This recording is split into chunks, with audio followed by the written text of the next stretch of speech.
Hi students, કેમ છો? ચલો આપણે આજે ચેપ્ટરનો છેલ્લો ટોપિક કહેવાય સ્વાધ્યાય 1.4 માટેની જે થિયરી છે એટલે કે દ્વિક ક્રિયાઓ એના વિશે વાત કરી રહ્યા છીએ. તો દ્વિક ક્રિયાઓ કોને કહીએ છે? તો ગણ એ અરિક્ત ગણ હોય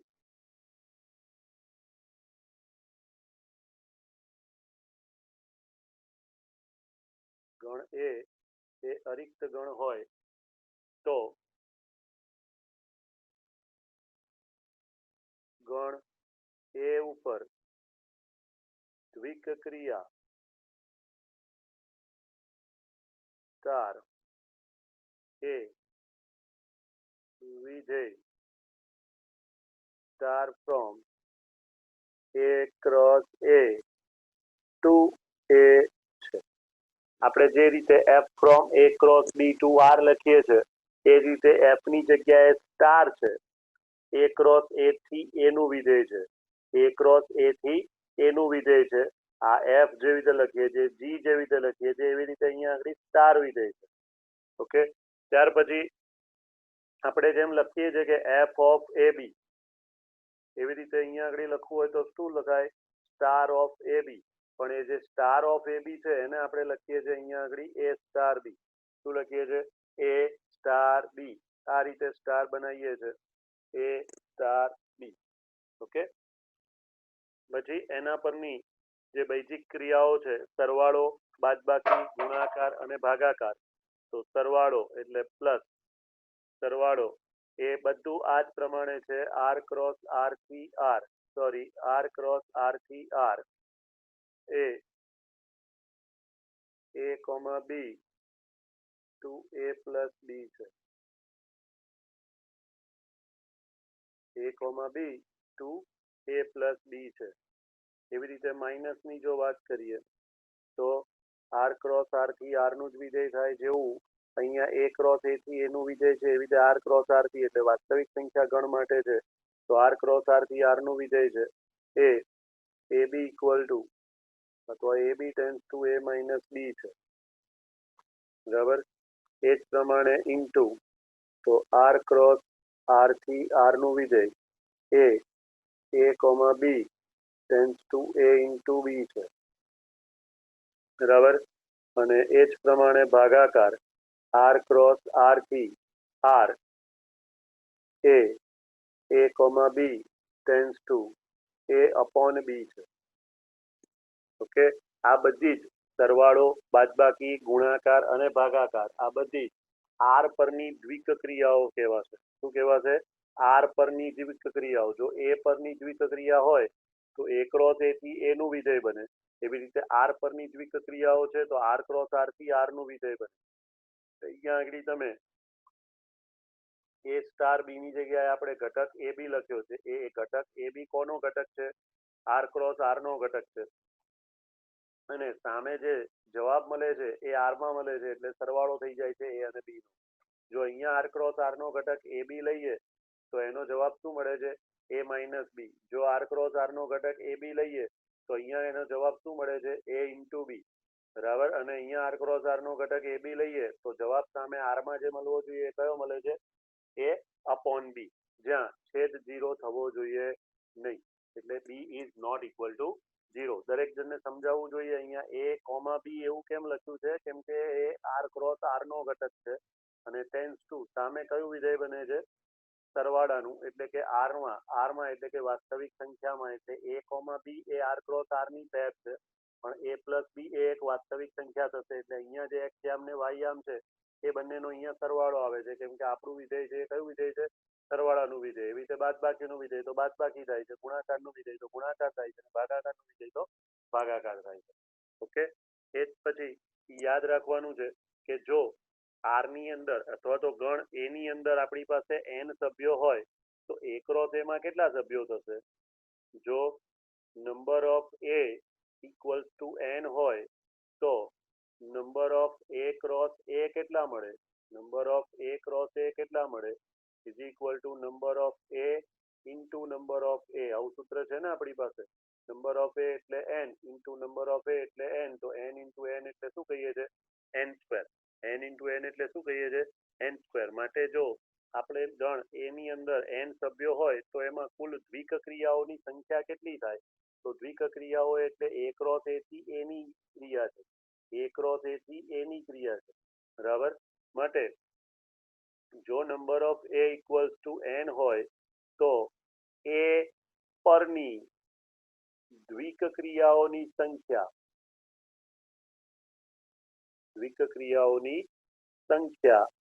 ઇક્વલ ટુ થશે n ની n સ્ક્વેર ઘાત. n ની કેટલી ઘાત? n સ્ક્વેર ઘાત. n ની કેટલી ઘાત? n સ્ક્વેર ઘાત. ઓકે.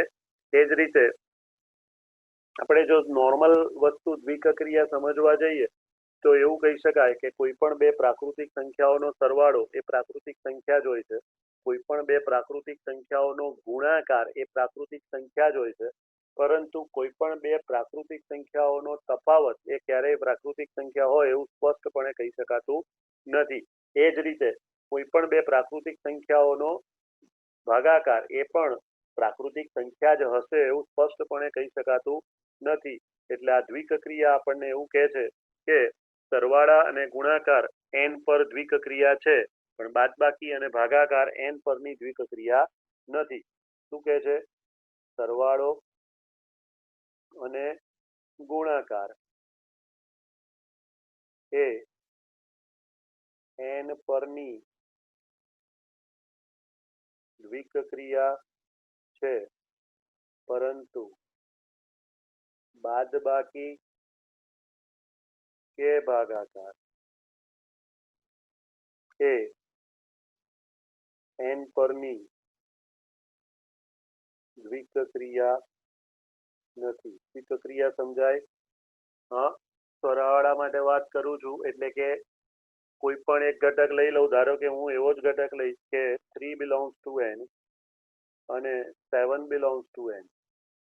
ઓકે. તો એના માટે એવું કહી શકાય કે 3 પ્લસ 7 તો એ n માં જ છે, 3 ઇન્ટુ 7 એ પણ n માં જ છે, પણ 3 માઇનસ 7 એ n માં નથી, અને 3 અપોન 7 એ પણ n માં નથી. ઓકે. એટલે એવું કહી શકીએ કે સરવાળા અને ગુણાકાર માટે દ્વિક ક્રિયા છે, n પરની દ્વિક ક્રિયા છે, જ્યારે બાદબાકી અને ભાગાકાર એ n પરની દ્વિક ક્રિયા નથી. સરવાળો અને ગુણાકાર એ n પરની દ્વિક ક્રિયા છે, પરંતુ બાદબાકી અને ભાગાકાર એ n પરની દ્વિક ક્રિયા નથી. ઓકે. હવે દ્વિક ક્રિયાના ગુણધર્મો વિશે જોઈએ તો દ્વિક ક્રિયાના મુખ્ય 3 ગુણધર્મો આપણે જોવાના છે. સમક્રમી એટલે કે ક્રમનો નિયમ, જૂથનો નિયમ અને વિભાજનનો નિયમ. તો દ્વિક ક્રિયાના ગુણધર્મો જોઈએ.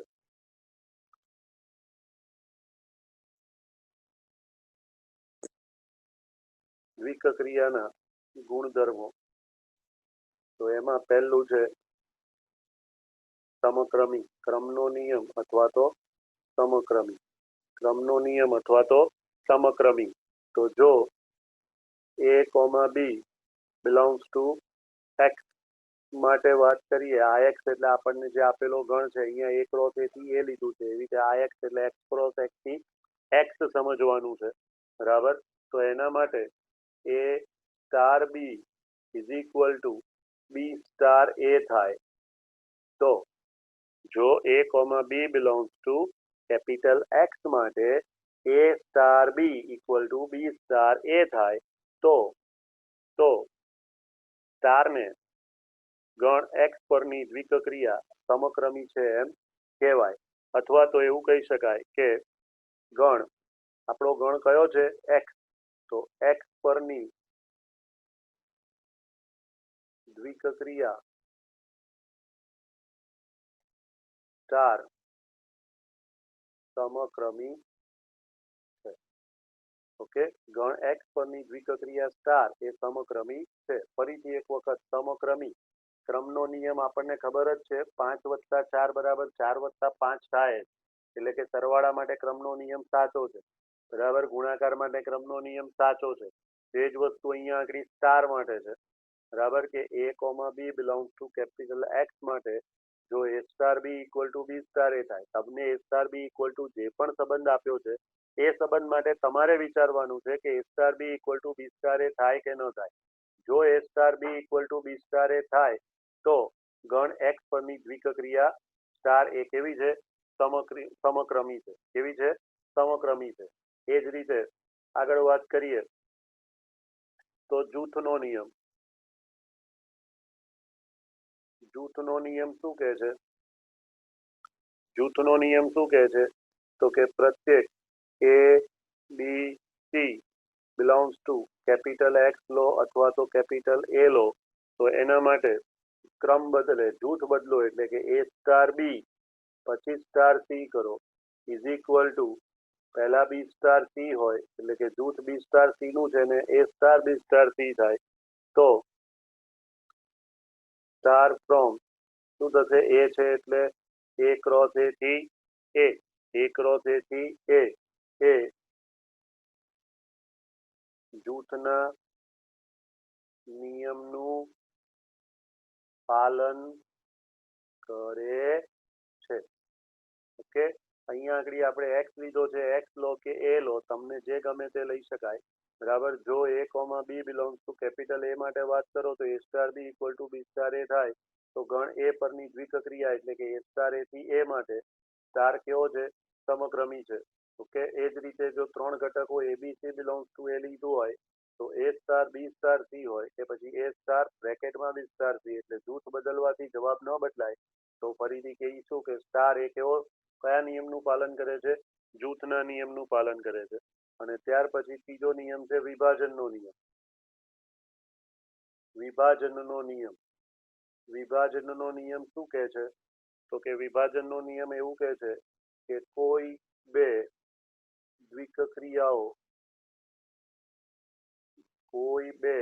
દ્વિકક્રિયાઓ સ્ટાર અને O માટે અહીંયા આગળ બે અલગ અલગ ક્રિયાઓ લઈએ છે કેમ કે વિભાજનના નિયમ માટે આપણને ખબર છે કે બહારવાળીનું અંદરવાળી પર વિભાજન થાય. શું થાય? બહારવાળીનું અંદરવાળી પર વિભાજન થાય. તો કોઈ પણ બે દ્વિકક્રિયાઓ સ્ટાર અને O માટે પ્રત્યેક ABC બિલોંગ્સ ટુ A જો A star BOC A star BOC is equal to લખી શકાય કે A star B O A star C A star B O A star C તો વિભાજનના નિયમનું પાલન થાય છે તેમ કહેવાશે. તો વિભાજનના નિયમનું પાલન થાય છે તેમ કહેવાશે. ઓકે, તો આ પ્રમાણે આપણે જોયું સમક્રમી, જૂથનો નિયમ અને વિભાજનનો નિયમ. આપણે દરેક દાખલા જે ગણીશું આગળ એમાં સમક્રમી અને જૂથના નિયમની વાત જોવાની આવશે. શું જોવાનું આવશે? સમક્રમી અને જૂથનો નિયમ. એ સિવાય આગળ વાત કરીએ તો આપણી પાસે એકમ ઘટકની વાત છે. એકમ ઘટક. કયો ઘટક? એકમ ઘટક. એકમ ઘટક કોને કહીએ છીએ અથવા તો તટસ્થ ઘટક કોને કહીએ છીએ? તો આપેલ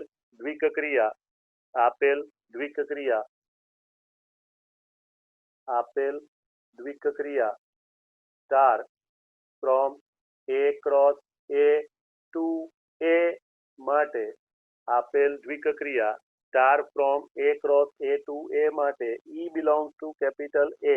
આ E છે એકમ ઘટક માટેનો સ્પેશિયલ સંકેત છે. E છે એ એકમ ઘટક માટેનો સ્પેશિયલ સંકેત છે. તો E બિલોંગ્સ ટુ A અસ્તિત્વ ધરાવે કે જેથી A star E equal to A star A star E equal two E star A મળે તો E ને પ્રત્યેક A belongs to capital A માટે કેવો ઘટક કહીશું? તટસ્થ ઘટક કહે. કોનો તટસ્થ ઘટક કહે છે? દ્વિકક્રિયા સ્ટાર માટેનો. પ્રત્યેક A belongs to capital A માટે દ્વિકક્રિયા સ્ટારનો તટસ્થ ઘટક કહે છે. ઓકે, તો એકમ ઘટક કોને કીધો? આપેલ દ્વિકક્રિયા star from A cross A to A માટે એવો E belongs to capital A અસ્તિત્વ ધરાવે કે જેથી A star E equal to A થાય અને E star A equal to પણ A થાય. માત્ર A star E equal to A થઈ જવાથી E ને તટસ્થ ઘટક અથવા તો એકમ ઘટક કહી શકાય નહીં. E સ્ટાર A બરાબર પણ A થવું જોઈએ અને A સ્ટાર E એટલે કે A સ્ટાર E બરાબર પણ A થવું જોઈએ અને E સ્ટાર A બરાબર પણ A થવું જોઈએ. એટલે ધારો કે તમે A સ્ટાર E બરાબર A લઈને E ની કિંમત શોધો છો તો એ E ની કિંમત E સ્ટાર A માં મૂકવાથી પણ જવાબ A મળવો જોઈએ. જો બંને શરતનું પાલન થાય છે તો આપણને જે E મળ્યો છે એ E ને આપણે તટસ્થ ઘટક કહી શકીએ, નહીં તો તટસ્થ ઘટક કહી શકાય નહીં. એ જ પ્રમાણે હું જો વ્યસ્ત ઘટક માટે વાત કરું, કોના માટે? વ્યસ્ત ઘટક માટે જો વાત કરીએ તો વ્યસ્ત ઘટક માટે એવું કહેવાય કે A star B equal to E થવું જોઈએ equal to B star A. A star B equal to એકમ ઘટક આવવો જોઈએ. આપણે વ્યસ્ત ઘટક ગુણાકાર માટે જો વિચારીએ તો 5/2 નો વ્યસ્ત એટલે કે 2/5. કેમ કે બંનેનો ગુણાકાર એ એકમ ઘટક 1 થાય છે. એ રીતે સરવાળા માટે જો તટસ્થ ઘટકની વાત કરીએ તો એ વિરોધી ઘટક કહેવાય. એટલે 5 નો વ્યસ્ત કયો? સરવાળા માટે 5 નો વ્યસ્ત કયો? તો કે -5. કેમ કે બંનેનો સરવાળો એ તટસ્થ ઘટક 0 થાય છે. તો અહીંયા આપણે તટસ્થ ઘટક એટલે કે એકમ ઘટક કયો શોધ્યો છે? E. તો A star B equal to E અને B star A equal to પણ E થવું જોઈએ. તો આ B ને તો B ઇક્વલ ટુ શું કહેવાશે? A inverse. B equal to A inverse અથવા તો પછી A equal two B inverse કહી શકાય. ઓકે, એટલે આપણે પહેલા જોયું સમક્રમી એટલે કે A star B equal to B star A થવું જોઈએ. A star B equal to B star A થવું જોઈએ. ત્યાર પછી જૂથનો નિયમ જોયો કે A star B star C અથવા તો A સ્ટાર અને B સ્ટાર C. એટલે જૂથ પહેલા A સ્ટાર B નું હતું પછી B સ્ટાર C નું થયું. બરાબર, એટલે જૂથ બદલવાથી જવાબ બદલાય નહીં. બરાબર, તો એ જૂથના નિયમનું પાલન કરે છે એવું કહી શકાય. ત્યાર પછી વિભાજનનો નિયમ તે બહારવાળી નિશાનીનું અંદરવાળી નિશાની પર વિભાજન એટલે બહારવાળી દ્વિકક્રિયાનું અંદરવાળી દ્વિકક્રિયા પર વિભાજન. જવાબમાં બહારવાળી અંદર ને અંદરવાળી બહાર એટલે બહારવાળી નિશાની છે તે અંદર અને અંદરવાળી નિશાની છે તે બહાર. ઓકે, ત્યાર પછી એકમ ઘટક તો A star E equal to પણ A થવું જોઈએ અને E star A equal to પણ A થવું જોઈએ. તો E belongs to capital A ને આપણે એકમ ઘટક અથવા તો તટસ્થ ઘટક કહીશું. એકમ ઘટક અથવા તો તટસ્થ ઘટક કહીશું. ઓકે, અને છેલ્લે વ્યસ્ત ઘટક. તો વ્યસ્ત ઘટક કોને કીધો? A star B equal to E થાય ને B star A equal to પણ E થાય તો B ને A નો વ્યસ્ત ઘટક કહીએ છીએ. B ને A નો વ્યસ્ત ઘટક કહીએ છીએ. ઓકે, અને એને A ઇનવર્સ વડે પણ દર્શાવી શકાય. કોને? B ને. અને જો A ને દર્શાવવાની વાત હોય તો B ઇનવર્સ તરીકે દર્શાવી શકાય. ઓકે, ક્લિયર આટલું? ઓકે,